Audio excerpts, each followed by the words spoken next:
हिंदू धर्म के 11 ऐसे फैक्ट्स जिसे आप सुन के हैरान रह जाएंगे। हिंदू धर्म संसार का सबसे पुराना धर्म है। यही कारण है इसे सनातन धर्म कहा जाता है। सनातन यानी कि जो सदा से रहा हो और जो सदा तक रहे। सदा से रहने का मतलब यह है कि जब से सृष्टि की रचना हुई उस समय से लोग इस धर्म को मानते चले आ रहे हैं। इस धर्म को देवताओं के द्वारा स्थापित किया गया है। गीता में भगवान श्री कृष्ण ने कहा है कि जब जब धर्म की हानि होती है तब तब मैं धर्म की पुनर्स्थापना के लिए अवतार लेता हूँ। यानी इसे भगवान द्वारा स्थापित और संचालित किया जाता है। इसे हिंदू धर्म की पहली विशेषता मान सकते हैं, क्योंकि इस धर्म को किसी मनुष्य द्वारा नहीं बल्कि देवताओं के द्वारा स्थापित और संचालित किया जाता है। हिंदू धर्म की प्राचीनता और महानता का सबसे बड़ा उदाहरण है ऋग्वेद। इसे हिंदू धर्म का सबसे प्राचीन ग्रंथ माना जाता है। कहते हैं कि ऋग्वेद की उत्पत्ति भगवान विष्णु के मुख से हुई है। कहने का अर्थ ये है कि भगवान विष्णु ने ही सबसे पहले ऋग्वेद का पाठ किया था। इसके बाद ऋषि मुनियों के द्वारा यह पीढ़ी दर पीढ़ी प्रचारित और प्रसारित होता गया। कहते हैं कि करीब 3800 साल पहले ऋग्वेद लिखित रूप में आया, जबकि इसके पहले यह एक दूसरे से सुनकर ही प्रचारित होता रहा था। हिंदू धर्म के अनुसार भक्त भगवान के द्वार पर यानी मंदिर में किसी भी समय जा सकते हैं। भगवान का ध्यान पूजन करने के लिए समय का कोई बंधन नहीं है। भक्त को जब समय मिले तभी वह अपने आराध्य की उपासना कर सकता है, क्योंकि हिंदू धर्म की मान्यता है कि ईश्वर कण कण में और हर क्षण में हर स्थान पर मौजूद है। स्त्री पुरुष समानता का भाव जैसा हिंदू धर्म में प्रकट होता है वैसा किसी और धर्म में नहीं है। इसका प्रमाण भगवान शिव का अर्धनारीश्वर स्वरूप है, जिसमें शिव के आधे अंग में देवी आदिशक्ति का वास माना गया है। इसी स्वरूप को आधार मानकर हिंदू धर्म में जीवन संगिनी को अर्धांगिनी भी कहा जाता है। हिंदू धर्म उल्लास और आनंद का धर्म है। इसमें कभी भी और किसी के लिए भी शोक मनाने की बात नहीं कही गई है। यह वजह है कि हिंदू धर्म में राम और कृष्ण के जन्म दिवस को उल्लासपूर्वक मनाया जाता है, लेकिन उनके शरीर त्याग की तिथि का कहीं भी जिक्र नहीं मिलता। हिंदू धर्म कहता है कि राम और कृष्ण भले ही शरीर त्याग कर दिए हों, लेकिन वह सदा हमारे साथ उसी रूप में मौजूद हैं जिस रूप में हम भक्ति भाव से उन्हें महसूस करते हैं। यानी हिंदू धर्म में शोक का कहीं भी कोई स्थान नहीं है।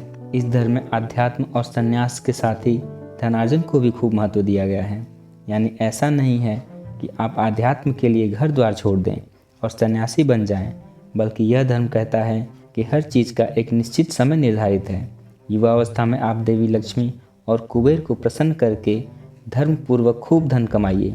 हिंदू धर्म का मानना है कि गरीबी में जीना भी पाप है, क्योंकि कहा गया है कि धन का अभाव होने पर मनुष्य गलत काम कर बैठता है और पापी का भोगी बन जाता है। इसलिए कहा गया है कि धन कमाइए और पाप से बचिए। लेकिन युवावस्था ढलते ही मोह माया को त्याग कर आध्यात्म और संन्यास की राह पर चल पड़िए। हिंदू धर्म में चल और अचल दोनों तरह के देवताओं का जिक्र किया गया है। अचल देवता वे हैं जो मूर्ति के रूप में विराजमान देवता, जिन्हें आप मंदिरों और घरों में पूजा स्थल पर देखते हैं, जबकि चल देवता धरती पर चलने वाला हर एक जीव जंतु है।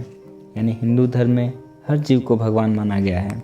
गीता में इस बात का उल्लेख करते हुए भगवान श्री कृष्ण ने कहा है कि वह हर जीव में आत्मा रूप में विराजमान रहते हैं।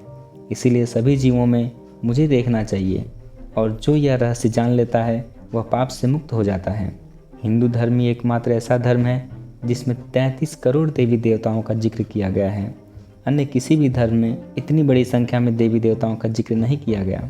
हिंदू धर्म में मृत्यु को भी देवता माना गया है। यमराज को जीवों के प्राण को हरने वाला और भगवान शिव को संहार और प्रलय करने वाला कहा गया है। बावजूद इसके इन्हें देव और महादेव कहा जाता है। यानी हिंदू धर्म एकमात्र ऐसा धर्म है जिसमें मारक को भी पूजनीय माना गया है। इनके प्रति आदर का भाव प्रकट किया जाता है। इसकी वजह यह है कि हिंदू धर्म में मृत्यु को मुक्ति का मार्ग माना जाता है। हिंदू धर्म सभी धर्मों में सबसे ज़्यादा लचीला माना गया है। इसका एक उदाहरण यह है कि इसमें काम भाव को भी महत्व दिया गया है और इसे आवश्यक बताया गया है।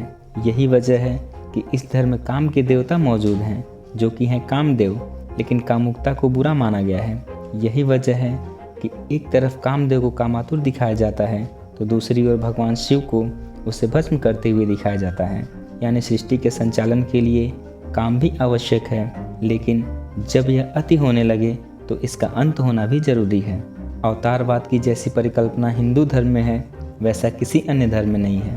हिंदू धर्म में बताया गया है कि हर युग के अंत में भगवान का अवतार होता है और नए युग का आरंभ होता है। इस समय कलयुग चल रहा है और कहते हैं कि कलयुग के अंतिम चरण में मनुष्य व्यभिचारी हो जाएंगे, संबंधों की मर्यादा को भूल जाएंगे, स्त्रियों में लज्जा समाप्त हो जाएगी, मनुष्य पशुवत व्यवहार करने लगेगा। तब भगवान कल की अवतार लेकर धर्म को पुनः स्थापित करेंगे। कल की अवतार की यह परिकल्पना कहीं और नहीं बल्कि सिर्फ हिंदू धर्म में ही है।